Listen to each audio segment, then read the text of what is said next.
their objective. But they may defeat the country and sign a peace treaty. But the people will not accept it. The people will see you passing in the street, they will shoot you. If they cannot shoot in their own country, they will go somewhere and shoot you. So you will have no peace.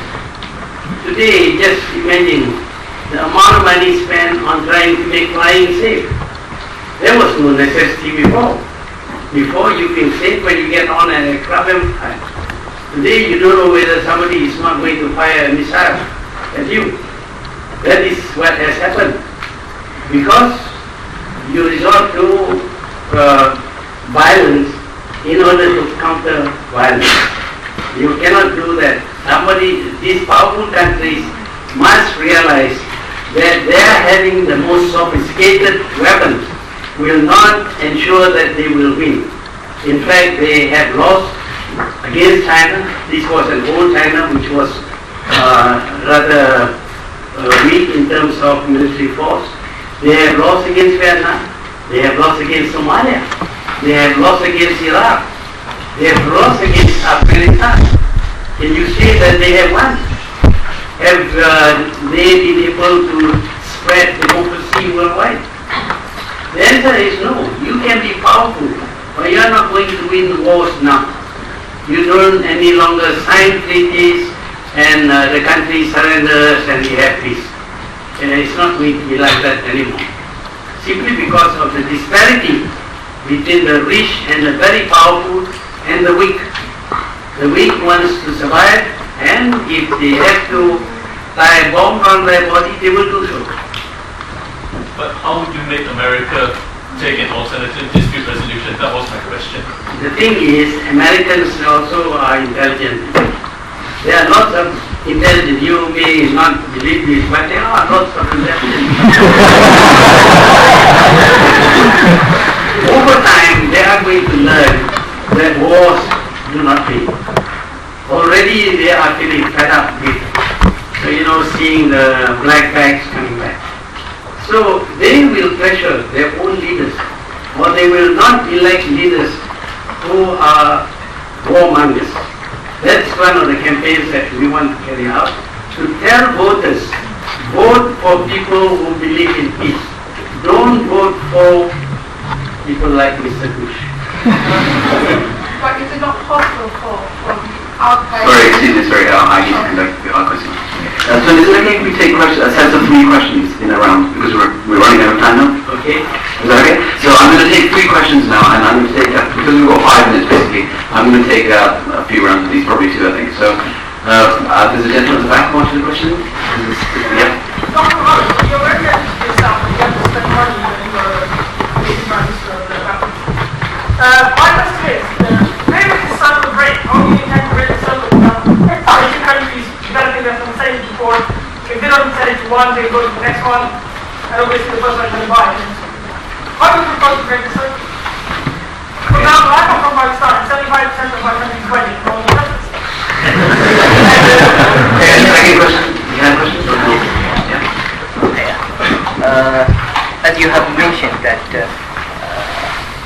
the leaders of the world are really criminals, but I find a problem to convince my British or American colleague that their leaders are criminal, while the same leaders used to go to the area and received with celebrations and has been called as men of peace. This is the first question. The second question is how the oil would be used as a weapon to stop such war. Okay, and the third question. Oil is a weapon, And the third question is from this gentleman here. I agree with what you're saying in principle, but as far as I can perceive, it's always going to be oppressive regimes around the world, like for instance Mugabe in Zimbabwe, Darfur, or Israel and Palestine. And there's been many things that have been tried, in the past and currently, like for instance economic sanctions in Zimbabwe.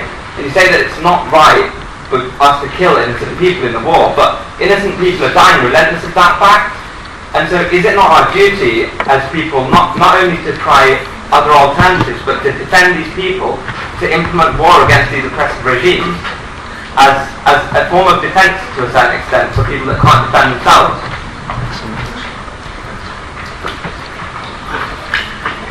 Okay, thank you.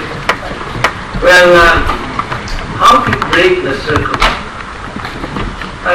Somebody will have to begin somewhere, obviously. And if I begin in Malaysia, it's not going to be very effective. It should begin in the kind of country which is very aggressive, like the United States, like Britain, for example. If the people of these countries realize that they have gained nothing from sending their children to fight, they will go against war. They will go against the spending of huge sums of money on research and development of ever more efficient killing machines. So when they do that, it's not going to happen overnight. It's not going to happen next year or even the next 10 years. But slowly, the idea that war solves nothing will percolate in the minds of these people.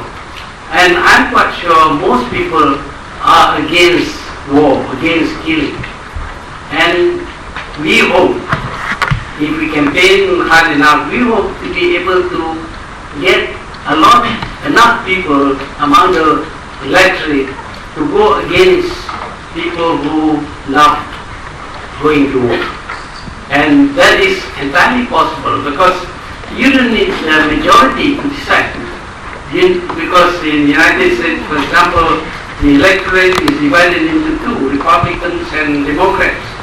If you have a group that will ensure giving enough margin to either Republicans or Democrats, based on which one of them is more belligerent, I'm quite sure that over time we'll be able to bring up people who will, candidates who will loudly proclaim their aversion towards war. Even now it is happening. I don't see Obama or Hillary except McCain, because McCain is a great fighting man, so he loves killing. I hope he doesn't win. But whether it is Hillary or Obama, they are already talking very in pessimistic terms. So the first effort has already been made, and I do hope that in the future more and more people will climb on the bandwagon. With regard to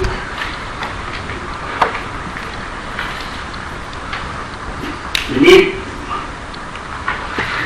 you mentioned something about men of peace. Leaders,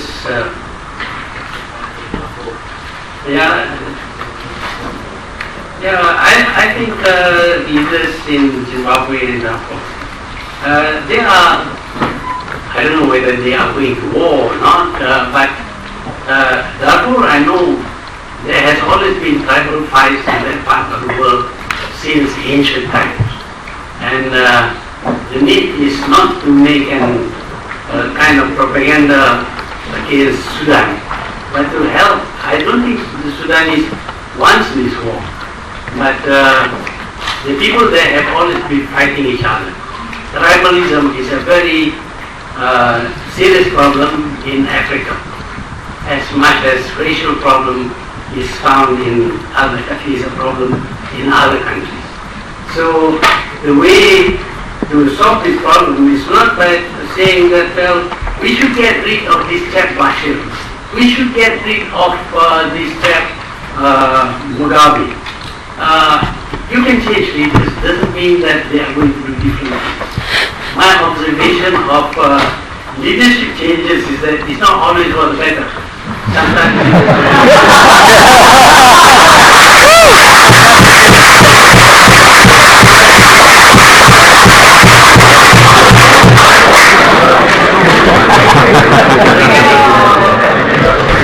regarding economic sanctions as a means to bring people to give up their